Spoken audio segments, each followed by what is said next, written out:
Yan ang aking paksiw na may siling green. Lalagyan ko na naman siya uli ng... Anong isda yan? Hindi na Gigi eh. Tamban. Tamban? Tamban na may sharingan. Di pa dati ano? Gigi. Gigi. Yan. Ngayon, tamba naman. Lagi lang kami guys nagpapaksiw kasi wala kaming maisip na ulamin. Kasi kulang budget nga, di ba? Kaya ito na lang ang nakita namin. Ano to guys? Kalahating kilo. Yan guys. Ganito lang ang paghiwa. Bahala na si Batman dyan guys. Basta luto. Yan. Dati, nagagamit ng sangkalan. Ngayon. Yan, hindi na. Wala nang paarte-arte na pagkain guys. Wala nang paarte-arte ngayon sa mahal ng bibilin. Diba guys? Sibuyas. Yan. Sibuyas. Ayun. Diba? Yan. Diba guys? Ganyan lang. Tapos, mamaya isusunod ko yung yung ginataang tambakol. Ay, tulingan. Tulingan ba yun? Hindi ko alam guys eh.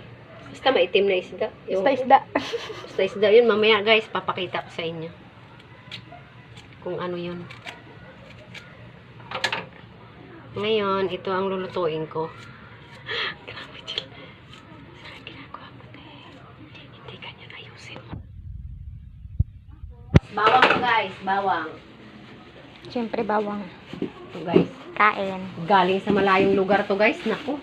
Ang pagod. Nakakapagod maglakad. Grabe. Ang layo ng lakad namin guys. Para lang makakuha kami ng isda. Ito na baso guys. Ang pit-pit. Pwede na yun.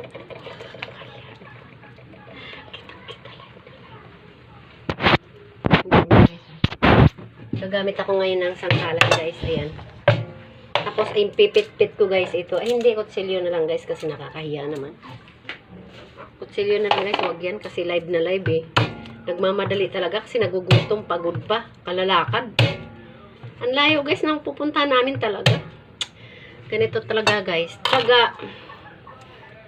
Tsaga guys para makakontent araw-araw. Ganito ang nangyayari sa akin guys. Grabe.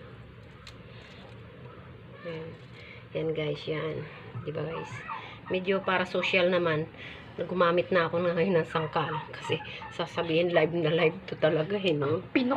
Pinokpok ba naman ang baso? Pwede ba yun? Pwede naman. Yan guys ha. Bechin. Tapos, wala na nga lang ako. Ito.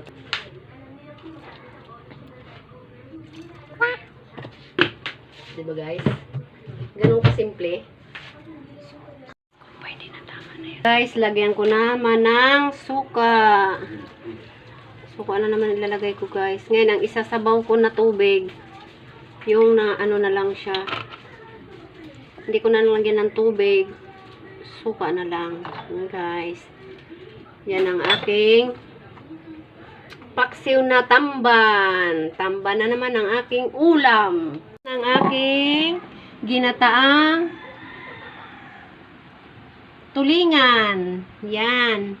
Diba ba guys? Luto na ang aking ginataang tulingan. Yan. Yan ang nabili namin kanina sa palengke. Yan. Na naglakad kami. Napakahaba ang nilakad namin guys. Grabe. Ang sakit na nga ng binti ko guys eh. Yan.